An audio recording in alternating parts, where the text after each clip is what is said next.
Viessmann Vitodens 050 combi boiler installation. My name's Alan Hart, and in today's video I'm going to install this Viessmann 050. So this is the new 050, the new 2022 model 050. I'm going to install it from start to finish. So we'll do the flue, we'll do the vertical flue on this, we'll do the wiring, I'll do the flushing, we'll do the unboxing. Full length video, so I'm going to cram as much in this as I possibly can. First of all, what I'd like to do is thank Heatable. So Heatable provided this boiler for us. Heatable has seen what I'm doing with trying to help new recruits into the industry and also help some plumbers that want a little bit more experience, and they offered to give me this boiler so that I could do this video today. So as I say, a big shout out to Heatable and thank you very much for that. Without further ado, let's get into this video.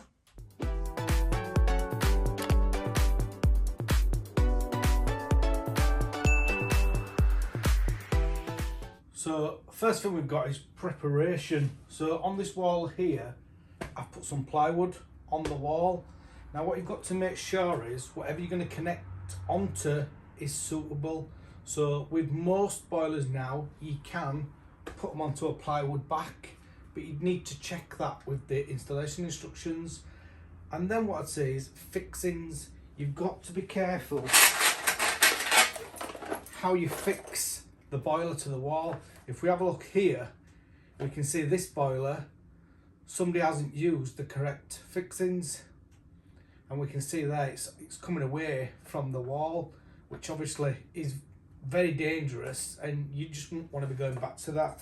Now you could use things like plasterboard fixings. Personally, I would never and have never used plasterboard fixings. I don't think they're good enough, but other people do use them and they say they are.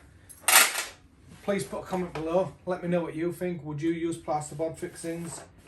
You can also use these type of fixings. So if it's deep, if you say for instance you've got deep plasterboard and you've not got a very good fixing, you can use a long plug and you can use like a metal insert that goes into there, and then obviously you screw, you'd have your bracket in between and then you screw, so it'd still go to the wall and be a good fixing. So that's just a little bit about preparation. What we're going to do now, I'm going to have a look in the installation instructions, and then we're going to measure all this out. We'll put the template on the wall. We've got the flue to do, like I've said, and we'll do the condensate. We'll also do the soak away as well. So I'll show you how to do a soak away. I'm going to dig up outside. So yeah, let's get on with it.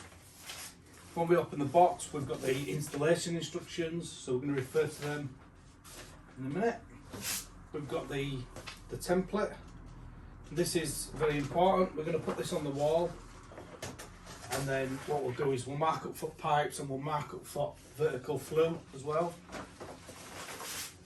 Something that's really important on this particular boiler is this commissioning guide.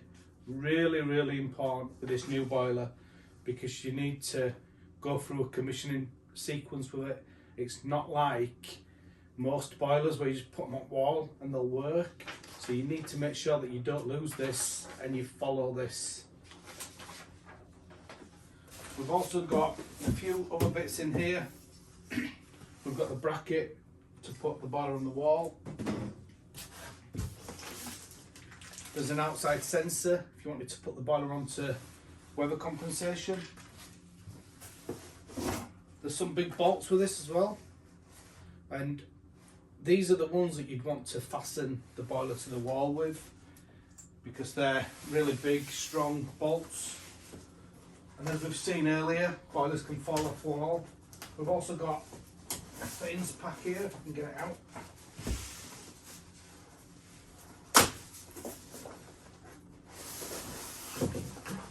We've got a hardware pack there, so that'll have all valves and bits in there as well.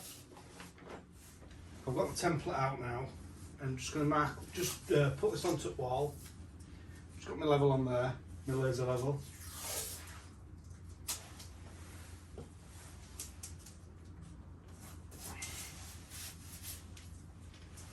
with this we can see where centre of Flue is, so we can draw a line on here, and then we can put a clip on up there for the Flue that's going to come down through the roof.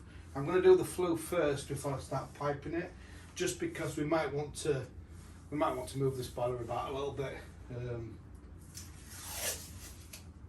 just because we can on this particular job. So I'm just going to drill now for bracket, and going to put these bolts in that come with the boiler.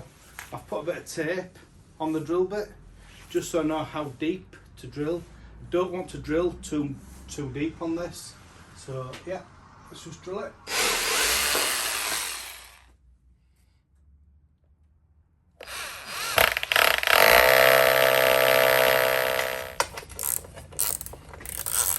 Just use my ratchet to tighten these in, and then we'll just level it up a little bit before we tighten it fully.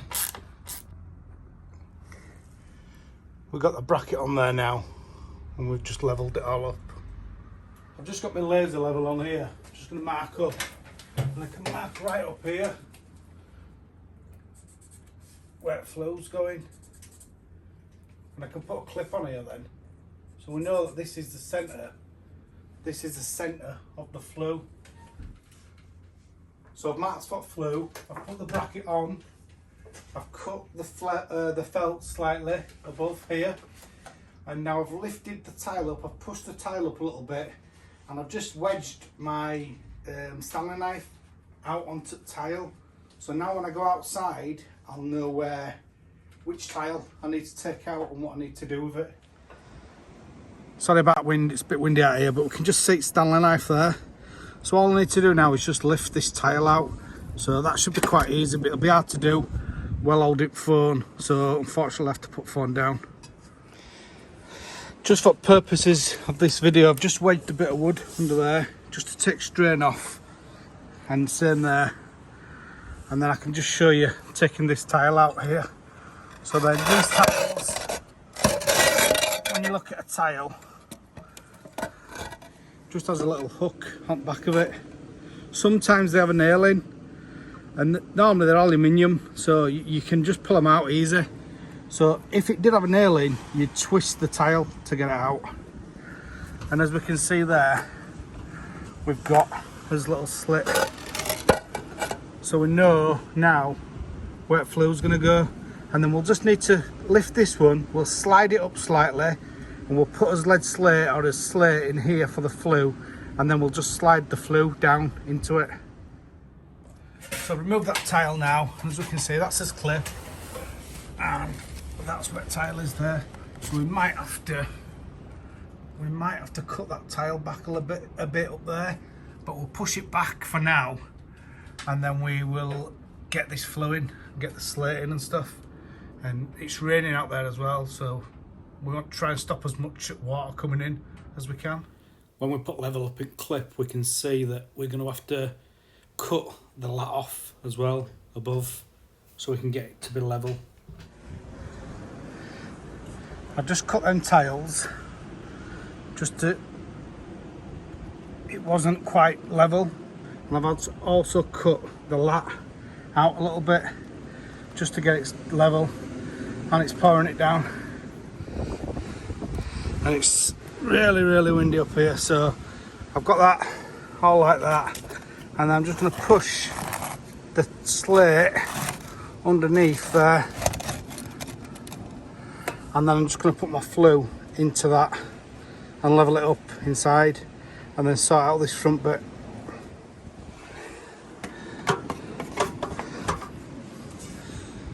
I've put the Flue through there, I just need to cut some more of it out. If you have a look on that tile there, I don't know if you can see that, but it's actually got a nail in there. So all we need to do, we just wiggle this tile, and you sort of twist it upwards like this, and then you can wiggle the tile out. Obviously I can't do it with one hand, so I'll have to put phone down. So I've got all the Flue in place now on the outside, and now what we'll do, we'll go on the inside, and then we'll measure it, and then we'll see how much Flue, how much of a Flue extension we're going to need. So as you can see, I've lifted the boiler on the wall now, we've got the flue in and we've made it watertight above. Obviously it was raining. I didn't want to put the boiler in place with a hole above. Obviously I didn't want to get water into electrics and stuff up boiler. What I've done as well is I've cut the tiles out. I would have tried to have showed you more of it, but as I say, it was raining, so I've got a diamond blade in my grinder. Always use PPE if you're going to use a grinder. And now all we need to do now is just measure this distance here, and I'll show you. It's a little bit interesting. On top of this flue here, it doesn't have a clamp, and sometimes it catches new people into industry out, and some older engineers as well, to be fair. So what I'll do now is I'll mark this and I'll cut this down. So I've measured this distance now on top of boiler, and I've cut this down and I've pushed this together off the boiler, just because it's just easier just to push together. One thing to point out, this hole here in these Viessmann flues, some people think that to put a screw in, and they're not. What they are, they're to show you, you can look in there, don't know if you can see, but it's just to show you that the flue is fully together. And then I just push the flue back in from above, and if we have a look on here, we can see where the flue needs to go down to on the inside. And if we have a look there, it's just a rough cut edge. So if you go to a job and you see one like that with a rough cut edge on a Viessmann, then that's what it's supposed to be like. Or obviously if it were the full flue extension, it'd have like an edge on there, but there's no clamp, doesn't have a clamp on it. So we're just making sure it's fully in on that joint, fully in on this joint, and then we need to make sure that this flue is fully supported. So go to loads of flues where you go up in loft and they're not supported. So if you're a new trainee or you're a new gas engineer that's fully qualified, what I would say is always go up and check in the loft. I've been to new builds that are a year old where they've got a flue coming out of the roof, but then there's no flue connected in between. So it's really important that you go check up in the loft to make sure. This is probably one of the most important parts of the job, to make sure that this is connected correctly.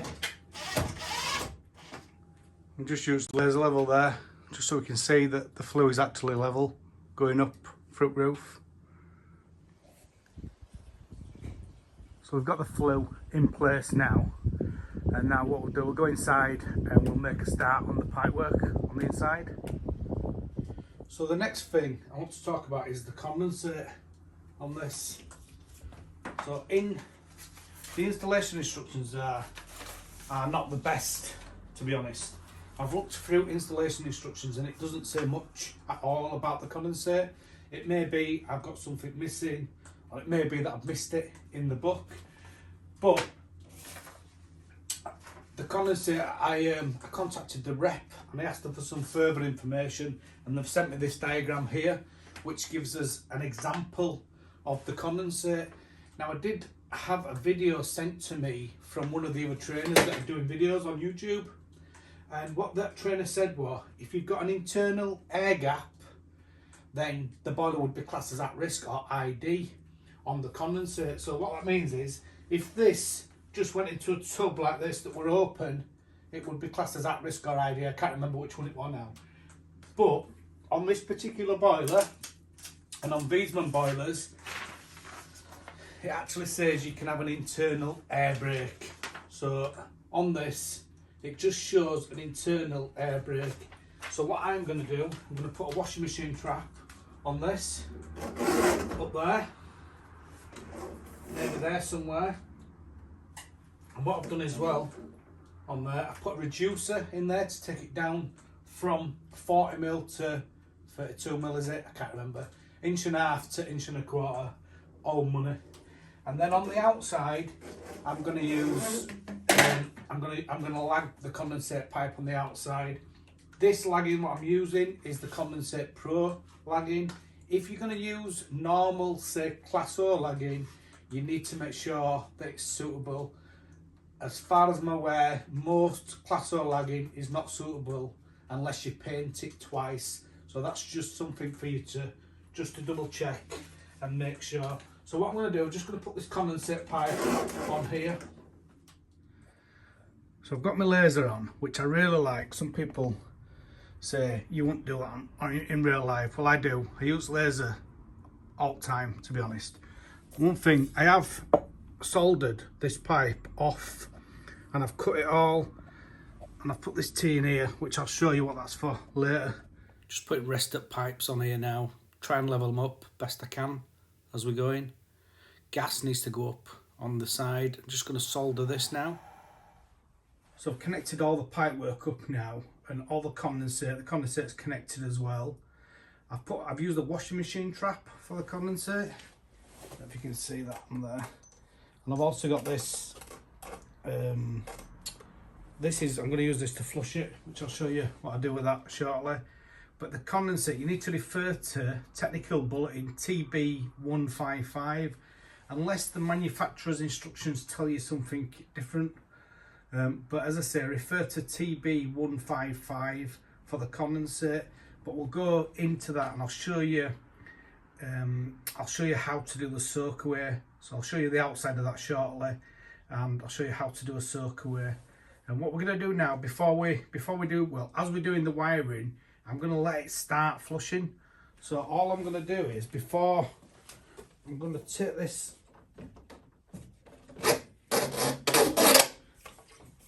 out of here, and I can just put my hose directly into there. And then what I can do, I can open the filling loop.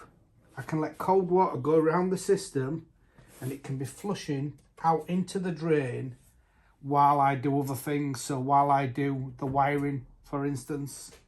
Now I'm going to look at doing the wiring. We have done a detailed video on this with Roy at Viva Training Academy. So please check that video out as well. While I'm doing that, I'm going to start flushing. So what I can do, as I've said already, but just take the condensate, excuse me, condensate hose off. What I'm going to do, I'm going to isolate the flow on the boiler, and then I'm going to open the filling loop, and then we can let the heating system, we can let cold water go into return all the way around the heating system and out of this, what I've made up. And then afterwards, if we want to flush it the other way, what we can do, we can take the filter off, and we can put a push fit reducer onto the filter, and then we can flush it the other way through the system. So in that case, we'd open the valve on the boiler, and we'd let the filling loop go around the system and then back out on this one. So I hope that makes sense, but you can do that with the boiler cold. So as I say with this, I'm just going to turn the isolation valve off on the boiler. I'm going to open this drain off that I've made on here for flushing, and then I'm just going to open the filling loop. And then, as I say, water now, it's going around the heating system, and it's coming all the way around and back out of here, and I can just continue to do other things. So this is just a pre-flush, if you like. We still need to do a chemical flush, but we need to do that with boiler working. So what we can do then is, what we're doing now just makes it easier.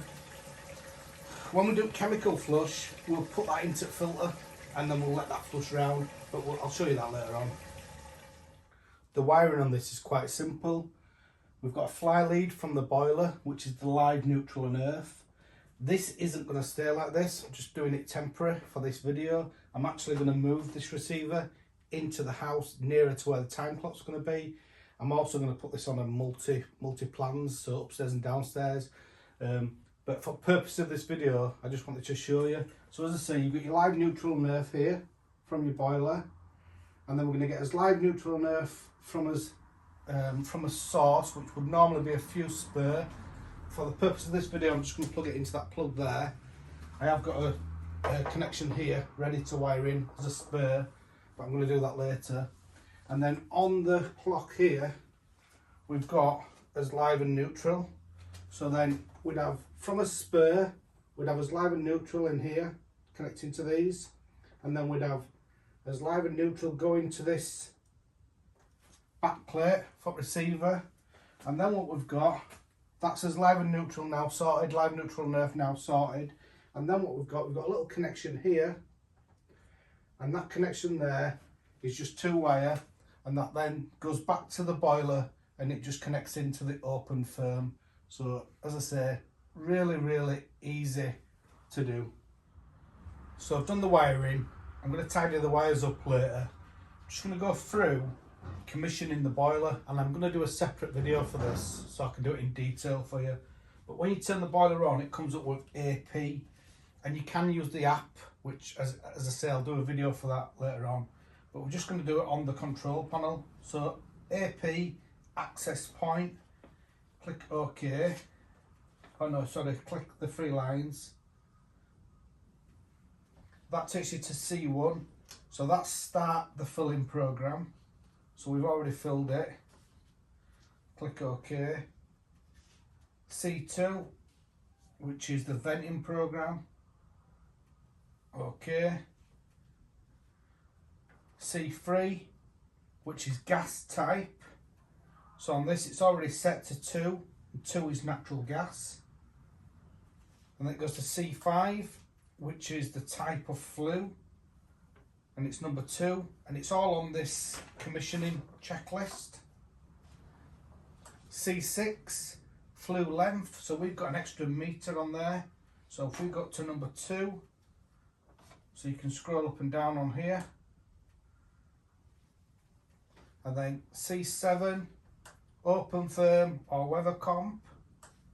So we've got it to 14 on here. So we've got it on open firm with the control. And that's it. That's all commissioned now. So if we turn the control on,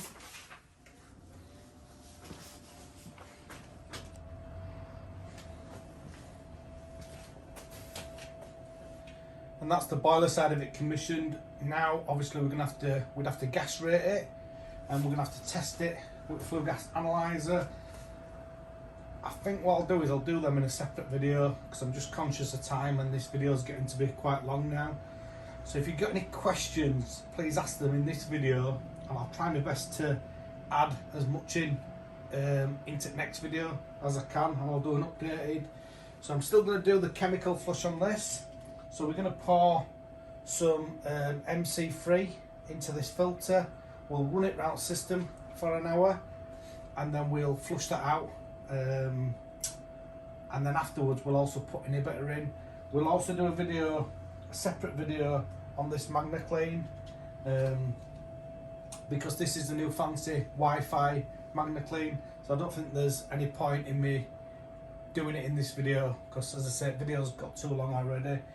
But if you've got any questions, if you want any help and advice at all, just give us a shout, put a comment below. If you can put a like on, that'd be great. And yeah, thanks for watching.